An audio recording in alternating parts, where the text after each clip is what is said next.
Awesome. All right, folks. So, hello, if we haven't met yet, I'm Anya Worley-Ziegmann. I'm with the People's Budget Coalition.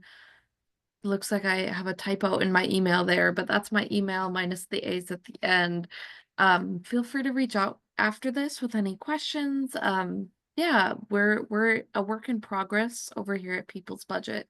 So we are happy to learn with you what advocacy looks like for you. But today we are really focusing on a budget training on food security in particular.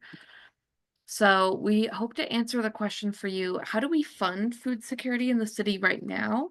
And crucially, how do we protect this funding as well? So I'll give you some of the basics, and I think it would be most helpful if you just stop me for questions at any time when you have a question. So I can't supersede the Zoom, so if you raise your hand to ask a question, that would be really helpful.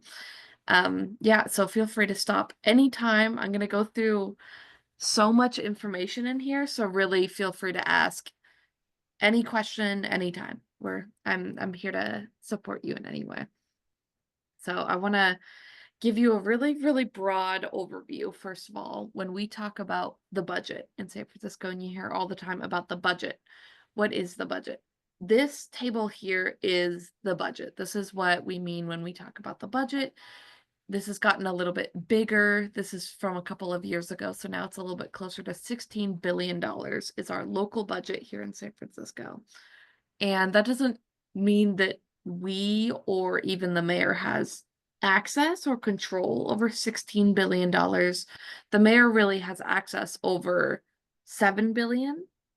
But as you can see here, we have a lot. We're very fond in San Francisco of making set-asides, of making funding sources that are set aside for a specific cause.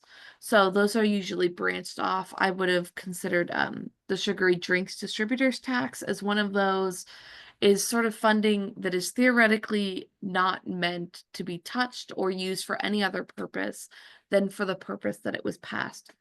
Which is to say, it's still legal to use these funds for other purposes, but it's not generally done.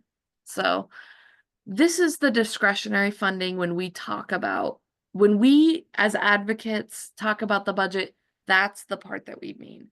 We mean that 2.4 billion and that 2.3 billion. So that's what we mean when we talk about the budget, because that's what we can control. That's what the legislators control and the mayor control, because we prefer that they don't touch those funding sources that are already in the budget, already allocated. We prefer that they play around with the funding that is not yet dedicated to a cause. All of this money goes somewhere during the budget, and it's up to the city to decide each year where it goes. But it can be a lot less flexible than you think, especially because it's something like 90% of the city's funding is spent on staffing. So that's worth considering. So that's a little bit about like what the budget is, the big B budget. But this is the budget timeline. In December, the mayor writes budget instructions and gives it to the departments and says, this is how I want you to create your draft budgets for the year. In March, those departments send their proposals to the mayor after holding public meetings, which happen throughout January and February. So many of them are wrapping up right around this time right now. And then in the June, we'll call it the June budget, the mayor proposes a city budget, and that's on June 1st or whichever weekday is closest to that each year. So the June 1st budget, the June budget, the mayor's budget is what we refer to that. Throughout the month of June and the end of July, the board plays with the budget, adjusts it in some small ways before sending it for approval. And the key things to note is that the mayor controls a vast majority of the budget. So the board generally only cuts and refunds around 1% of the budget. So this 1% is still very critical. It can still be in the realm of $100 million some year, but it's very small compared to the rest of what the mayor controls. a little bit more about who these budget decision makers are.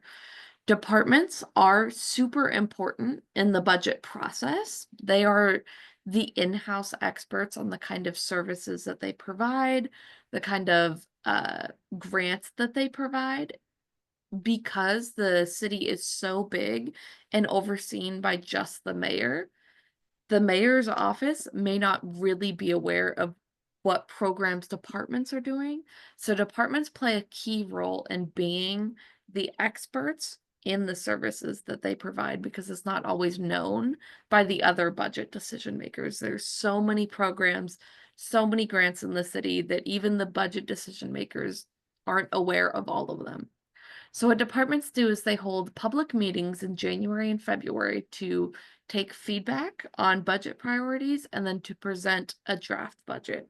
So throughout this month, we've seen those, and the two key ones I wanted to discuss that just happened were the HSA one just happened and the DPH one. DPH announced that they are not trying to make cuts this year. HSA is making some small general fund cuts. That is to say, these are proposed budgets. They change a lot before they get approved in the mayor's final budget. So everything could change or nothing could change about these budgets, and we've seen it both ways depending on the year. With that, they are following the mayor's budget instructions, which are a 15% cut in the general fund, which means 15% cut in our local non-dedicated tax money. They work with the mayor to agree on the June budget. It's rare that they're in conflict because the departments are the experts. So the mayor really needs their buy-in in order to make a June budget. And then the Board of Supervisors is sort of the next key decision maker. They will hold budget hearings in March and April. They do them on specific topics to bring awareness to it, to highlight them and have the departments report. You can sometimes get a little bit more information about what's coming in the mayor's budget. That's always the key question, is what's going to be in the mayor's budget?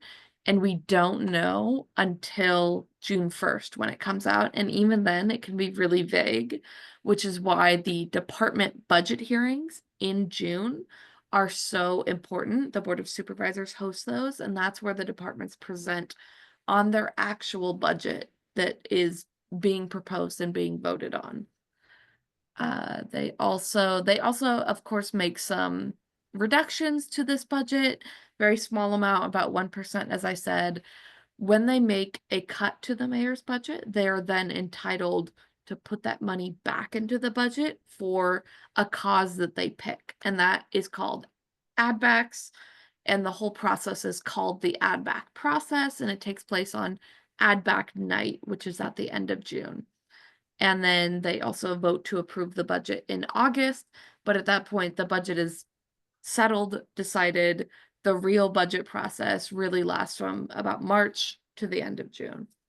Mayor Lurie is the #1 key decision maker. He, of course, did not write the mayor's budget instructions that happened in December, but he did confirm he is adhering to London Breed's 15% reductions in her budget instructions. Mayor Lurie will work with the departments and the controller. The controller is our in-house budget expert who tracks our tax revenue and makes predictions about how much money we're going to have each year. So when you hear about our shortfall, we have about an $800 million shortfall. It is the controller who calculates that and then advises the mayor on how to solve that. And the mayor also negotiates with the supervisors for approval of the budget. This is a really key part of the add back process, is the supervisors need the buy-in of the mayor in order to make significant changes. So every change that is made to the budget still has to go through the mayor because the mayor has spending authority. And what that means is that the Board of Supervisors could pass one budget and all unanimously vote on that and approve it. Mayor Lurie is fully within his rights to do whatever he wants with that budget, switch around the funding, allocate it to different programs. That is all totally within the system.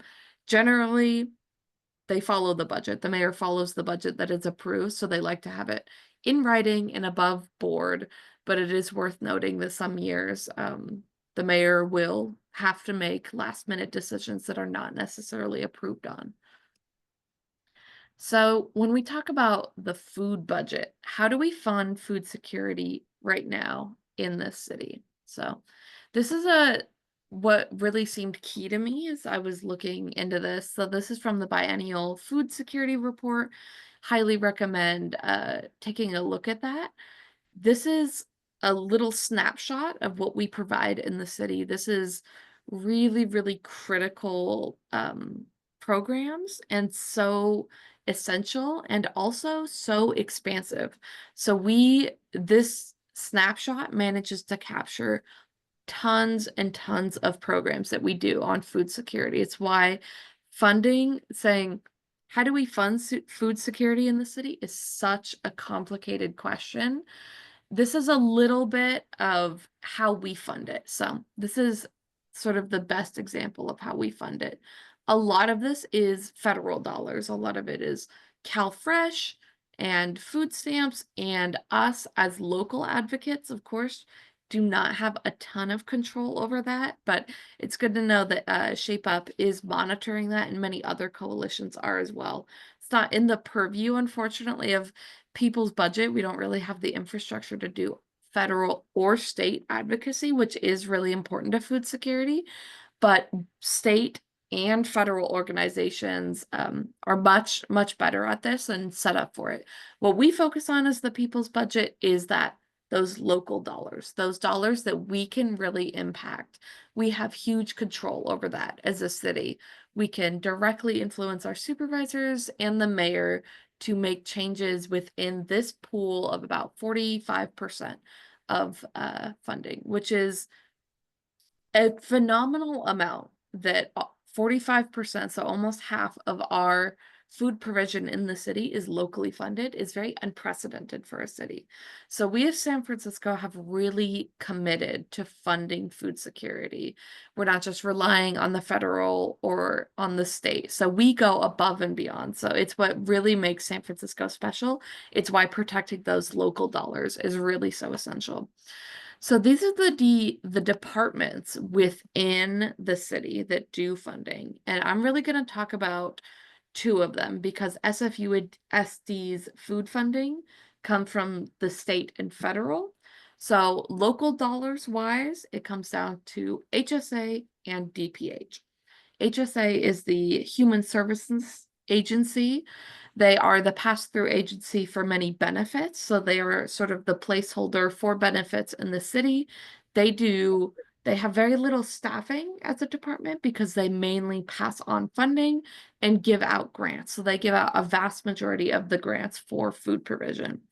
The Department of Public Health is our healthcare system in San Francisco. We provide somewhat universal healthcare in San Francisco, and that comes with a lot of food security funding built into that system.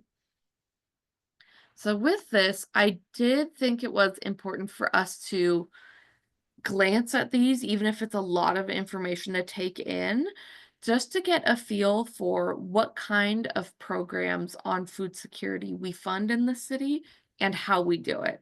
So I just wanted to give folks a brief snapshot here of just all of these programs and all of these meals and individuals served. We serve lots and lots of people in San Francisco with lots and lots of money. So I wanted to give an overview because there are programs that you might not be aware of that DCYF provides a small amount of summer meal services to sort of supplement the SFUSD. There's free dining rooms that are sort of not captured in the city's budget, but that's folks like St. Anthony's who have their free dining rooms that are open to the public, that are open and usually based on private donations as well. This is a little bit more about the different kind of programs that we use to serve the city. The food banks as well, the food bank system, the SF Marin Food Bank is also not fully captured in this because they get a lot of private donations as well. the last little snapshot here is that we do have food security farms in San Francisco. It's something that's very unique to us. They're often funded by rec and parks, a little bit from DPH and a little bit from HSA, but we have I believe about over 100 food security farms in San Francisco that are a very critical way, especially for Indigenous people, to reconnect with the roots of their history and culture and to get really healthy food provision that is also really sustainable. As you can see, most of these programs are focused on give people food is sort of the bottom line in the city. And so we as food providers seek to go beyond that to see what food empowerment looks like, what healthy food provision looks like, and what education looks like as well. So now that we have sort of a broad overview of all the different programs that we fund as the city, we can sort of narrow it down now into HSA, the Human Services Agency, and DPH, the Department of Public Health. So these are our main sources of food security funding in the city. So I'm gonna list here like the top programs that are funded by the city and by the departments themselves. So number one for HSA is the community-based grocery access. This is their most funded program. It's about $10 million each year. And this is contracts with local providers like CBOs who will provide grocery bags on a weekly, monthly basis to their local communities. So free grocery stores within your neighborhood is essentially what these are, even though they rarely take the form of grocery stores. They also fund significantly home delivered meals. It was surprising to me that home delivered meals are funded more than congregate meals. It's a shift that we've seen during the pandemic. Used to be quite the inverse, but now since the pandemic, home delivered meals are the go-to for HSA, especially for their sub-agency is the Department of Aging Services. So they work very closely together to make sure that meals are delivered to seniors and the elderly. And then lastly is the typical what we think of when we think of a food pantry or a food kitchen, and that is congregate meal provision that HSA also funds. In a huge magnitude difference, about one of these programs is worth the entire DPH food budget. So it's about the same level of funding. And this says top three, but I really mean top two. These are the main two programs that DPH funds around food. Number one is grocery delivery for people living with HIV/AIDS.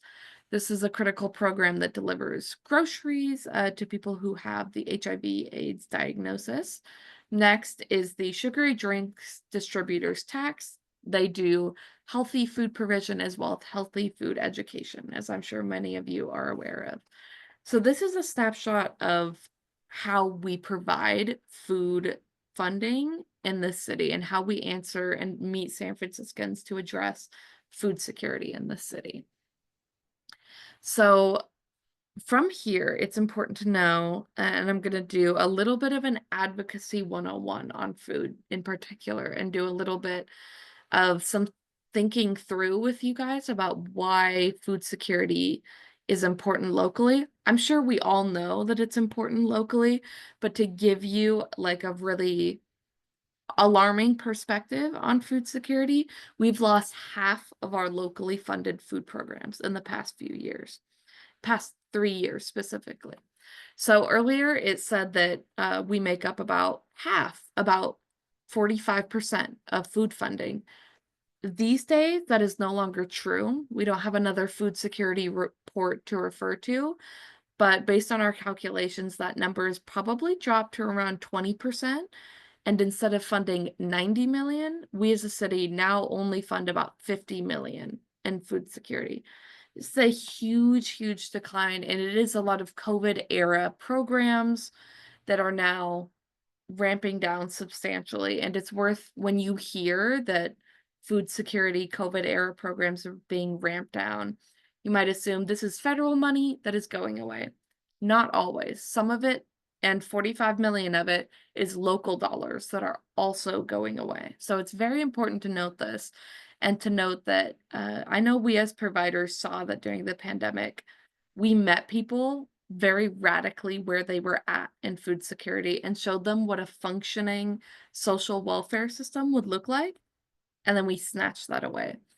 And as advocates, it was a hard moment, and we're still in this moment of seeing our positioning really, really slide out from under us as the city woke up to what it would be like to really serve our citizens, and then we clawed it back slowly as we sort of slipped into the day-to-day routines, which is understandable. But we here as the People's Budgets and as advocates want to give you a little bit of a toolkit. This is also a lot of information to take in, but this is also in an advocacy handout that I will provide a link to as well. But I wanted to talk through a little bit of your tools as an advocate. And there are tools for every comfort level of advocacy in this city, which is to say that there's always a way to engage in advocacy that is comfortable for your organization. Some people are comfortable meeting with the mayor and making demands around food security. Some organizations are very reliant on city funding and may be more hesitant to do that. They might prefer just sending a letter that is sort of generally in support of food security. A great thing that the SF Marin Food Bank does is questionnaires for candidates who are running for office. I'll go into that a little bit more later, but that's a C3 friendly way to engage in advocacy. So what I would let folks know as just a fellow advocate myself is that I would implore people to ask the questions of yourself and of your organization. Does the public know how you serve your community? So when push comes to shove, is the general public aware of what your organization does? We're sort of broadly aware as a public of what food pantries are, but I don't necessarily know if we are broadly aware of a public around healthy food education and what that means. What does healthy food mean? What does healthy food provision mean? So this question is really important because if the public doesn't understand this, if it doesn't resonate with them, it won't resonate with the mayor either or with key decision makers. So that's a really key way that you can engage in advocacy without having to be adversarial in any way or reach out to decision makers, is informing the general public. I also urge folks to think of who in your department is going to tell you if your grant is getting cut. So who are you going to hear that from first? Is it your grant manager? Do you think that the department head is going to let you know? A grant area? Think of that person in the department who is going to let you know that your budget is going to get cut, and establish clear lines of communication with them and say, hey, like, this is really important to us. This is not like, for some organizations, it's their 50th contract, but it's the 50th and still very important. For some organizations, it's their only contract, but indicate that importance to that person and then let them know that you need to know urgently if there's grant cuts coming down the line. Often departments will get information ahead of time, or they will understand the mayor's budget when it comes out. When the mayor's budget comes out, you will not be able to find whether or not your grant is funded in that document. It's impossible, and you'll never be able to find it. It does not go into that level of detail. So that is the person at the department you'll need to check in with after the mayor's budget comes out if you think that you will be impacted by a cut. In the more advocacy space than what we think of as typical advocacy is attending department and commissions hearings. That for many of us is the Food Security Task Force. There's also the Health Commission and the Human Services Agency Commission. So these three commissions all have a hand in food security, and all of them should be hearing your voices. And your space at these department and commission hearings is to really say, I am the expert in my program, in my grant area. I do this work on the ground. Let me tell you what this program is. Let me share the expertise. So I really empower folks to think of yourselves. You are the experts in the grant area that you provide. So it's really crucial that you let other people know what this grant is, why it's important, and what it does. We're all trying to engage with the mayor's office and our supervisors. I'm sure folks are aware of it, so I won't um, weigh on this too much, but it is really important. Number one, if you can't really get that FaceTime with the mayor or make sure that the mayor makes a firm commitment to your organization, you should be able to answer the question, does the mayor's office know who you are and know what your grant is and why it's important? That's the most critical thing, is that even if you can't get to the level of a close personal relationship, do they know who you are? Do they know that your program is important? That's number one. The next big question here is, which supervisor is your champion? And I'll go in a little bit more on this, but it can be different for every area. I'm going to talk about it as like a food security, who is the champion for food security lens, but it might be different for your organization depending on where you are based, depending on your relationships, but it's a really good practice to have a supervisor who is really knowledgeable and really supportive. It's much more important to have one supervisor who really cares about you rather than to have 12 supervisors who know who you are. So that's what I would urge folks. And then, of course, as People's Budget, we'll put on rallies. We're going to have actions and opportunities for press releases. So we encourage you to join any of those with whatever level of comfort you have. So feel free to reach out for more information for myself as well. And just to know that regardless of whether or not you advocate through People's Budget, who will have your back when your grant is getting cut? What organizations are going to come out to speak for you? And when their grant is cut, are you going to go out and speak for them? We as providers are the network that keeps ourselves safe.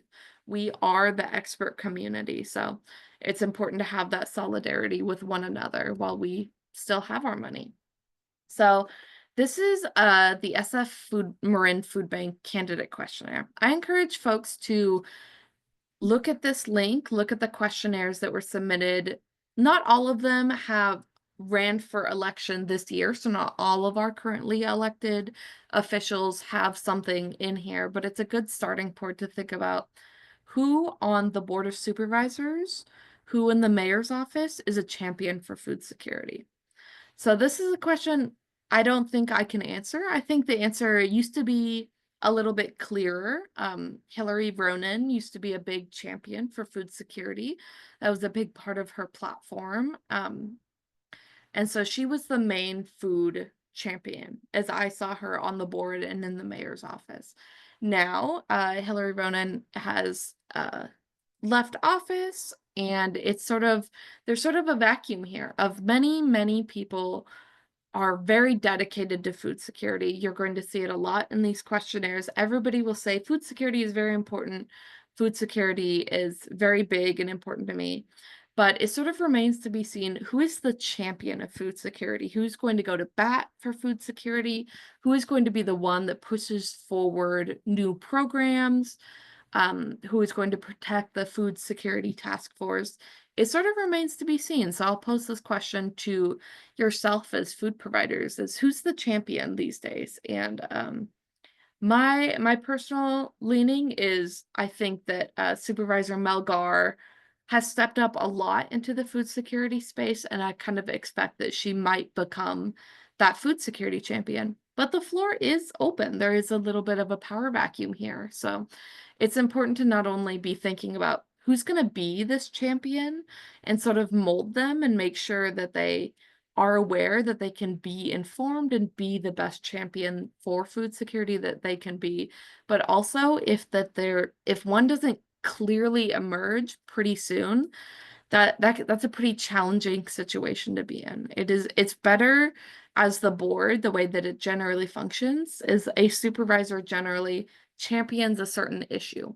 And a couple of them can champion the same one, but for issues like food security, it's pretty important to have a champion on the board who is going to go to bat, who the other supervisors can lean on as an expert. So that is super important, and it's not yet quite clear. So a little bit on the budget timeline. Again, a ton of information, but these are sort of the key people to think about when you think of who are budget decision makers. As we went over, it's the departments, commissions, and oversight bodies are important to the process, but more important to the process are department heads who are writing that budget. And so for you, that's key staff on your grants who then inform the department heads on the budget.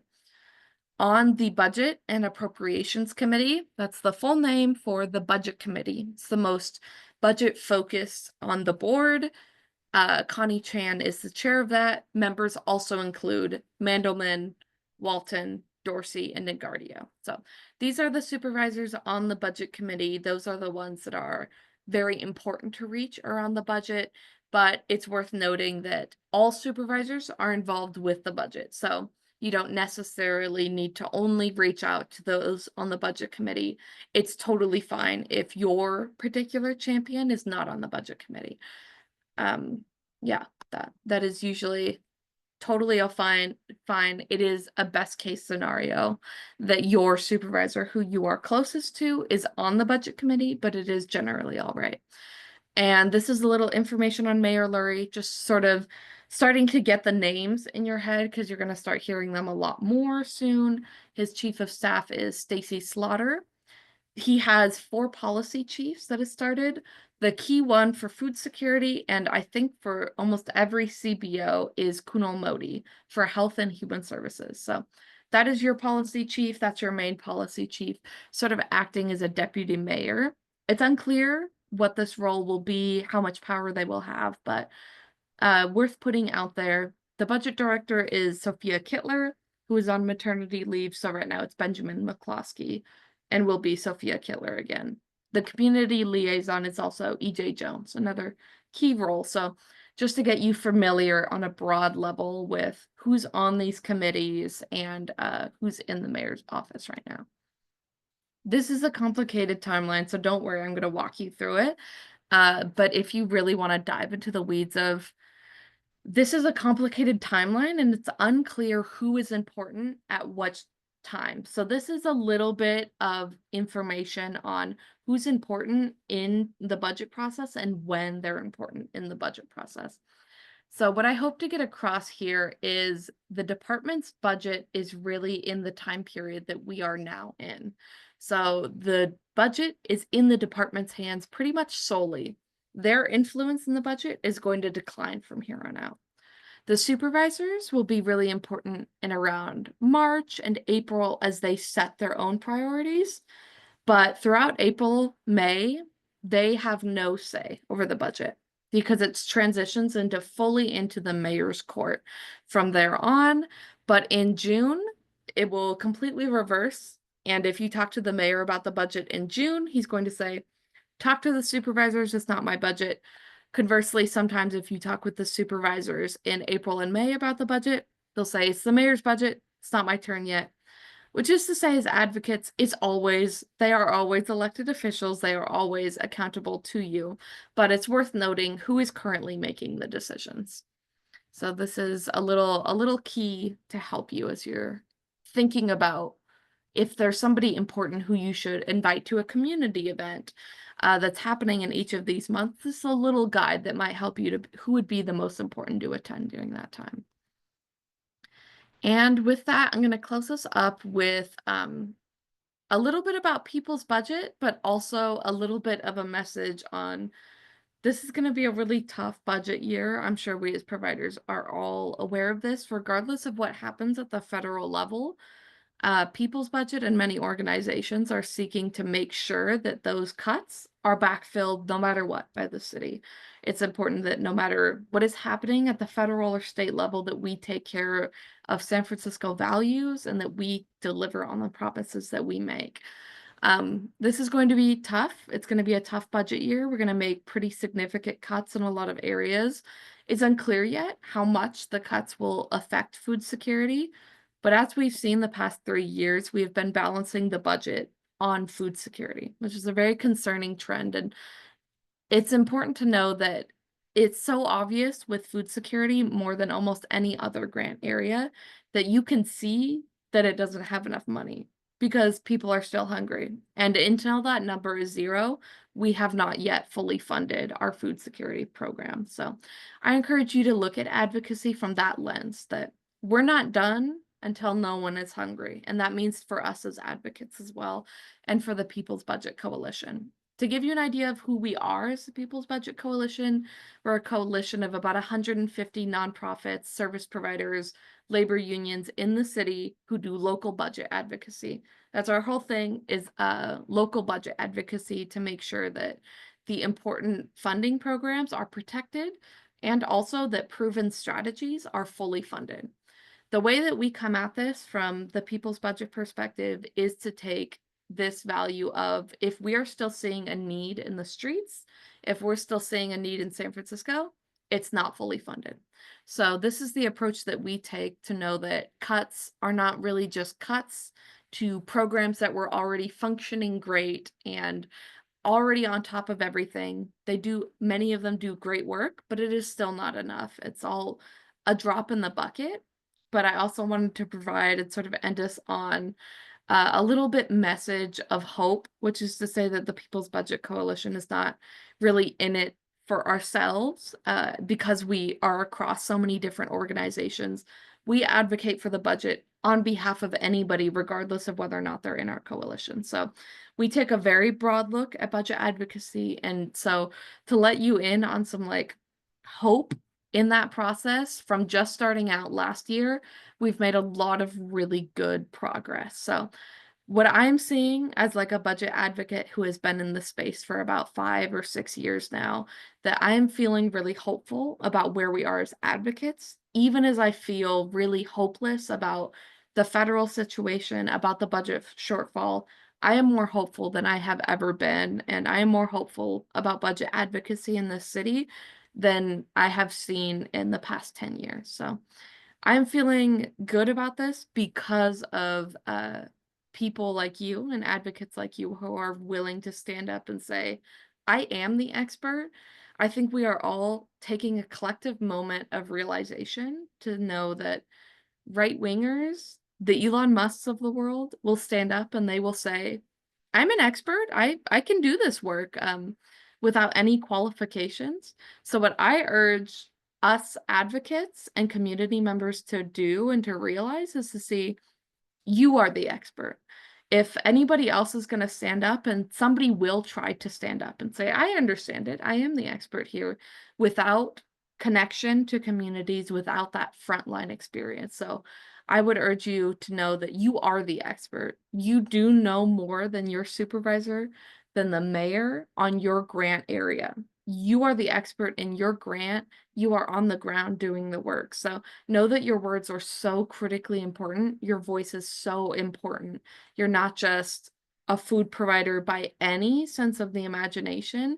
You are the voice of how that food provision work is done. So your voice is really respected, not only in the media, but in City Hall as well. So it's a lot easier than you think to advocate when you realize that you are the expert. So that's the main message I wanted to get across, to sort of end us on a little bit of hope. And I know that's a lot of information I just shared, but I'm always open for questions, and I'll be open for questions now. You can also feel free to email me after this.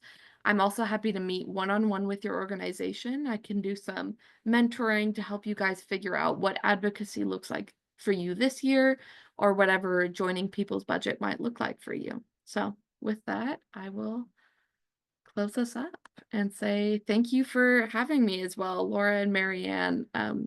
Yeah, just phenomenal advocates in yourselves. And I just absolutely love being in this hopeful space to connect with you. Thank you so much for that, Anya. I'm feeling just so inspired. And like, thank you for that super informational and helpful presentation and your kind words. We're very thankful for you and all that People's Budget Coalition does.